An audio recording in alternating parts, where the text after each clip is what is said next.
家好，我是 Braden。本期视频呢，主要给大家分享几个 macOS 非常实用的软件。这几款软件呢，能够帮助你在使用 macOS 的时候更加的高效，更加的顺心。好，我们先来看一下第一款软件。第一款软件叫 Magnet。大家在用 Windows 的时候，把对应的窗口靠近对应屏幕的边缘，它都会缩放成对应的效果。整个窗口调整起来呢，就会非常的顺滑，非常的顺心。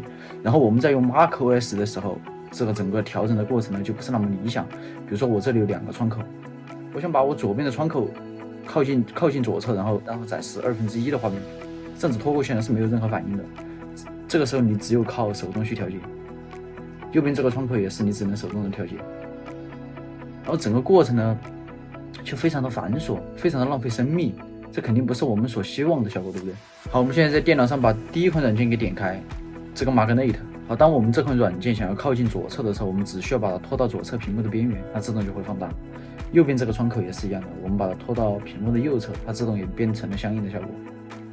比如说我要它上下分离，我可以把它拖到屏幕的左侧1/2的地方，这个软件也给它拖到下侧1/2的地方，它自动就会变成相应的效果。然后在这里呢，还可以用它软件自带的功能调整，比如说我要让它待在左侧1/3，我直接点一下，它变成左侧1/3了。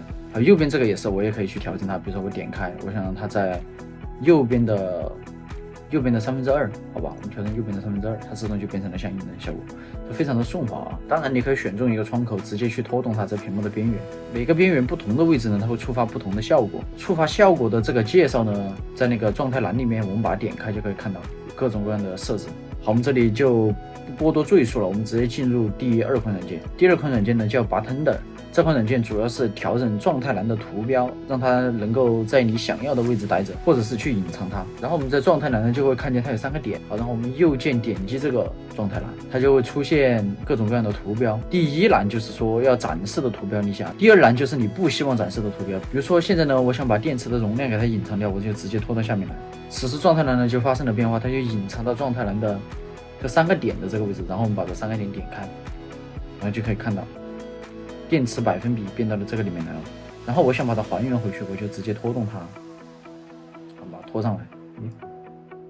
好，现在我们把它拖上来以后呢，这个电池百分比就回到了我们想展示的这个状态栏里面。这个软件就可以让你的状态栏看上去更加的简洁，当然它还有一些其他的功能，大家有兴趣的话可以下载下来看一下。第3款软件 Past。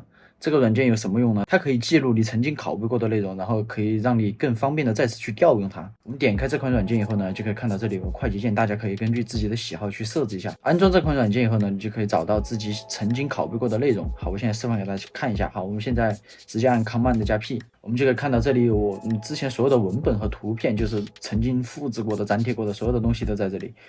好，然后我们直接选择一个文本，比如说我想要这个 Desktop Picture 这个文本，点击复制它。好，我们粘贴在这个地方试一下。OK， 现在它就粘贴过来了，对不对？就非常的方便。好，我们现在把之前拷贝过的图片调用出来，我们再复制一下。OK， 我们点右键复制，然后在这里粘贴。OK， 大家也可以看到这个图标就出现在这里，整个过程呢就非常的方便。这样呢，要找到之前复制过的东西呢，你就不用再去输入一遍了，就可以提高大家的工作效率。接下来第4款软件 Better Display， 对于外接显示器的用户来说，这简直就是神器。好，我们现在把这款软件点开。OK， 它现在已经在运行了，我们直接就示范给大家看一下。好，我们点击右上角像显示器一样的图标，就这个图标，我们点开它，然后大家就可以看到显示器的这些所有的东西呢，都在这里出现在大家面前了。好，我现在调整这个显示的亮度，然后屏幕就变暗了，然后我现在把它拉大，屏幕就变亮了，对不对？这个地方呢，我们还可以调节它的声音，我们拖动它就可以了。这个功能呢，对于显示器可以外放的朋友来说呢，就非常的方便，你就不用用手去调节它的音量了，去按显示器上面的各种按键，这种都非常的复杂。对于一些朋友喜欢把显示器旋转过来使用的朋友呢，比如说程序员要看代码的这种情况呢，这款软件非常的好用。这里有一个旋转显示器方向的一个选项，这里可以看到有90度、180度、270度。比如说我们来试一下90度，我们先点击它。好，这个时候呢，我们可以看到显示器呢已经变成旋转90度以后的样子了。然后我们这个时候再把显示器给它立起来，它就是我们想要的一个效果。我们现在把它调回去，这个有点考技术啊，这个调回去。3 days later， 经过刚才的测试呢，大家一定要谨慎使用旋转这个功能，不然你转过去以后呢，你可能要把调换，你整个人就会变得非常的扭曲。好，我们现在介绍第5款软件 Text Snapper。这款软件呢，主要是提供一个 OCR 的一个功能。当你安装完成这款软件以后呢，它会提供一个快捷键， Command 加 Shift 加数字2，你同时按这3个键以后呢，就可以去激活一个框选的功能。我们现在同时按下 Command Shift 加2，好，然后此时看到屏幕已经出现了一个框选的一个标记，对不对？我们现在比如说要框选在谷歌上搜索这一句话，我们就直接点按它，然后拉动。好，到这里已经自动复制过来了，然后我们直接按 Command 加 V， 大家可以看到这样一个内容已经复制过来了。其实这个内容是不能复制的，对不对？你点一下它的这个内容就消失了，对不对？这个软件的功能远不止这么简单，它还可以去获取不是电脑里面的一些东西。比如说什么意思呢？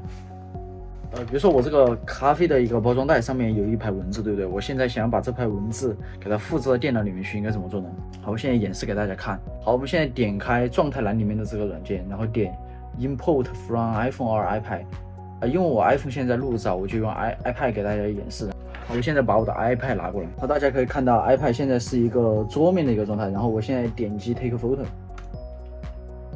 好，点按以后呢，大家可以看到 iPad 已经处于一个拍摄的状态，对不对 ？OK， 大家现在可以看一下包装袋上面的文字啊，我现在马上要拍摄它。好，我们现在对这个文字进行一个拍摄啊。OK， 这段文字已经拍摄完毕了，点击右下角的这个使用照片。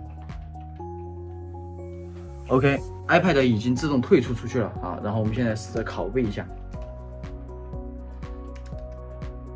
好，现在我刚才按 Command 加 V 呢，大家可以看到屏幕上面已经出现了这段文字。我现在不是在给这家公司做一个业配啊，我们现在就给它这个码掉啊，把这个名字。大家可以看到呢，截取 OCR 的这个功能呢，实现起来就非常的顺畅，非常的方便。第6款软件呢，是一个轻量级的，在状态栏里面去增加自己想要的一些信息的一个软件。好，我们现在点开这个软件，没有任何反应啊。这款软件安装好以后呢，它其实是一个网速显示的一个图标，然后出现在状态栏里面。经过调整以后呢，我给它变成了这样，然后它就显示就会更加的直观一点。下载速度、上传速度以及24小时的使用量都在这里。比如说我24小时之内上传了430兆的流量和5个 G 的一个下载的流量，对不对？这里呢还可以显示电池的图标，电池的图标呢也可以让它显示电池的一个用量，然后这里就可以看到电池的百分比。除了显示电池的容量以后呢，我们还可以去显示磁盘的一个容量。然后我们打开这个显示磁盘用量，我们就可以看到我的磁盘已经用了71%了，现在还有29%可以用。点击磁盘容量这个图标，